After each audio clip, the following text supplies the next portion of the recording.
Hello' friends, স্বাগতম জনাইছোঁ মোৰ নতুন এটা ভিডিঅ'লৈ। অসমৰ জনপ্ৰিয় নাট্যকাৰ গীতিকাৰ পৰিচালক অভিজিত ভট্টাচাৰ্যৰ খবৰটো আপোনালোকে পালেনে? এইমাত্ৰ আহিল অভিজিত ভট্টাচাৰ্যৰ এটা অতি ডাঙৰ দুখবৰ। খবৰটো পাই সঁচাকৈ বহুত দুখ লাগিছে। খবৰটোনো কি জানিবলৈ ভিডিঅ'টো প্ৰথমৰ পৰা শেষলৈকে চাই থাকিব।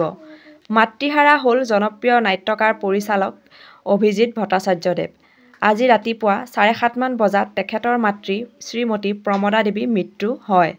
জানিব পৰা মতে দীৰ্ঘদিন ধৰি হৃদৰোগজনিত বেমাৰত ভুগি আছিল তেখেতৰ মাতৃ আৰু তেখেতৰ মাতৃ আজি মৃত্যু হয়। খবৰটো শুনি সঁচাকৈ বহুত দুখ লাগিল।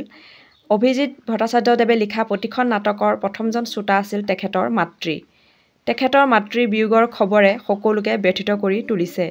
তেখেতৰ মাতৃৰ বিদেহাত্মাৰ চিৰশান্তি কামনা কৰিলোঁ। লগতে তেখেতৰ পৰিয়ালবৰ্গলৈ গভীৰ সমবেদনা জ্ঞাপন কৰিলোঁ আমাৰ চেনেলৰ ফালৰ পৰা।